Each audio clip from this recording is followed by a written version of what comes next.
All right. So we have Tucker Kraft at Detroit, which I already made my decision when I saw the list come out. I know who I'm starting. Will Dissly at KC. These are tough matchups. Will Dissly got you a big fat 0 last week. I started him in my league of record where I have to chug a Smirnoff Ice. I'm not doing it on the show. I'm going to do it privately.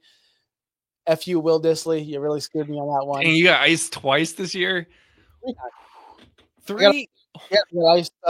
I start because I don't care about this league anymore. I only have 3 wins. Okay, that's fair. I drafted CMC number 1. I roster T. Higgins. I roster Brocker. Anyone that got hurt this year is on my team. Chris Olave, like anyone you could think of that got destroyed, I roster. So it was a bad year for me. So I got anyway. Last week I started Deontay Johnson on Monday Night Football, just hoping to pull out some kind of magic. He got me 0, so I got ice 2 weeks in a row. F you, Deontay Johnson, and F you, Will Dissly. So, for that reason alone, I'm going Tucker Kraft because he's going at Detroit. They're going to have to score a lot of points. Detroit's going to score a bajillion points, as we know. I don't know the over-under for both these matchups, but I'm assuming the Packers-Lions one is a lot more than the Chargers-Chiefs.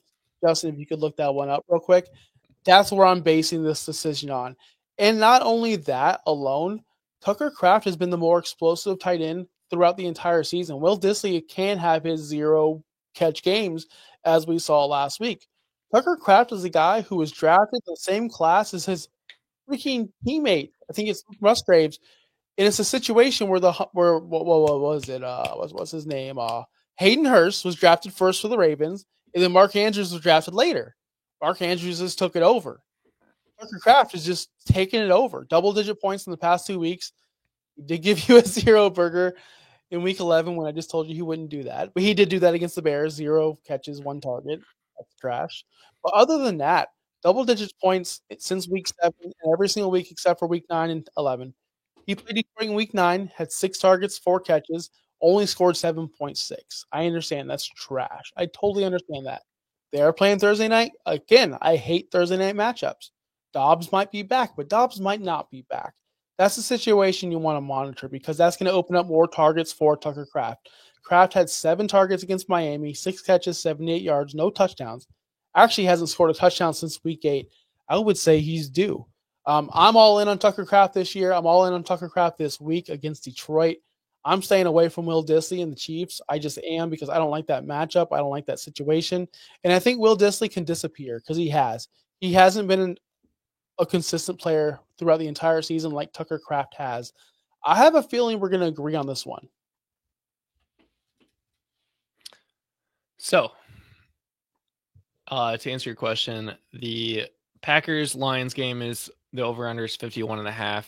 The Chargers-Chiefs is 42.5. These are 2 divisional matchups, one on Thursday Night Football, both coming off of Thursday football from Thanksgiving. So they both have had the extended week, getting cut short. The other one is on Sunday Night Football. So this couldn't be more opposite other than playing on Monday Night Football. That would be the only opposite there. Can you tell me, outside of Ladd McConkey, who Justin Herbert throws the ball to? I think Joshua Palmer had a touchdown a couple weeks ago. So last Quentin week, Johnston. Yes, he was second in receptions last week. Ladd had 12 targets, 9 receptions. Quentin Johnson was 2 for 4. Josh Palmer, Stone Smart, Darius Davis, Scott Matlock, Gus Edwards, Tucker Fisk all had 1 reception. Will Dissly had 0 on his 1 target. Ladd McConkey's hurt.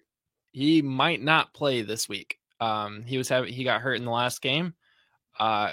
If Ladd is out, J.K. Dobbins is out, Gus Edwards can't run the ball to save his life. Good pick. Who's Justin Herbert going to throw the ball to against the Chiefs? It's got to be Will Dissly. Like Josh Palmer, I guess. Quentin Johnson can't catch a ball to save his life either. So I'm assuming it's going to be Will Dissly. He has 19% target share from Justin Herbert. The Chiefs allow the 4th most points against the tight end position. That's a big thing. It is a big thing.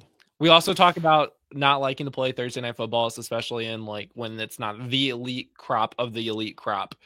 However, like you said, Packers, Lions, big over under. It's probably going to be a shootout. Jordan Love is going to have to throw the ball a lot. The Lions have to throw the ball a lot. Well, they don't have to throw the ball a lot. They can do whatever they want on offense. There's going to be a lot of points scored. In Kraft, it looks like he has 14.5% target share. And this is he's going up against a group that is very aggressive against the tight end position. With Detroit, I want to lean Disley. I do, because everything tells me this should be a good matchup for him. Fourth most points against the tight end position with the Chiefs.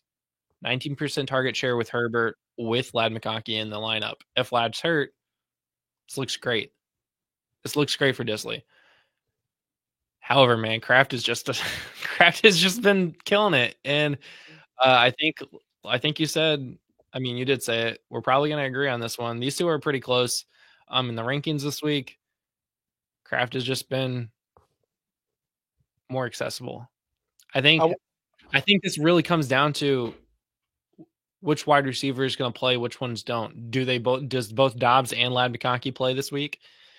Do they both sit? But we won't really know because they're not playing at the same time. So this is going to make it a tough matchup because you have to make this decision by tomorrow night because of Tucker Kraft. And because of that, I'm going with the safe points. I'm going with Tucker Kraft because that game is going to be a shootout and they're not playing against the Chiefs. Yeah. And two more things are in a dome in Detroit, which, like it or not, we don't know the conditions over there in Kansas City. Could be windy. And you keep on bringing up target share, 19% target share. Okay. If I go out there for the Tampa Bay Buccaneers, if coach calls me today and Josh, we need you at Ray J 1 p.m. Can you suit up? I'm like, all right, coach, I'm in. He's like, all right, we need you to play quarterback, 2 snaps. And I throw the ball to Mike Evans once and Cade Otton once. They both have a 50% target share. Who gives a fuck if you're only throwing the ball 22 times a game? Who gives a fuck? Sorry for my language, everyone. But if you're throwing the ball not as much, like the Chargers don't throw the ball much. They only throw the ball 28 times a game compared to Detroit or Green Bay, who throw this ball considerably probably more. I don't have those stats in front of me, but I guarantee you it's not less than Justin Herbert. Of course he's going to have a bigger target share because it's less numbers, it's less people, it's less attempts. Whereas Tucker Kraft is sharing with Dobbs. Oh, you're about to tell me he throws less? You're about to tell me the Packers throw the ball less? Jordan Love has less attempts than Justin Herbert. Yeah, because he's missed more games. I'm saying Packers gameplay. I'm talking about he's missed 2 games. That's it. Yeah, Malik Willis came in there and messed everything up. Honestly, but you cannot tell me that if they throw the ball less, then just fire me. Like literally fire me from the show. Don't ever have me on here again. Love only has 28 less attempts than Justin Herbert with 2 less games. So yeah, technically, yeah, they do throw the ball more.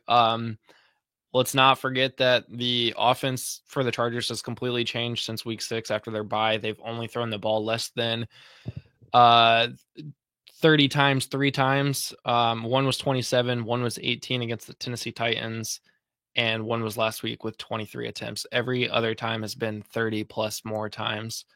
And if you look at Jordan Love over the last 3 weeks, he has not thrown the ball more than 30 times since the bye week in week 10.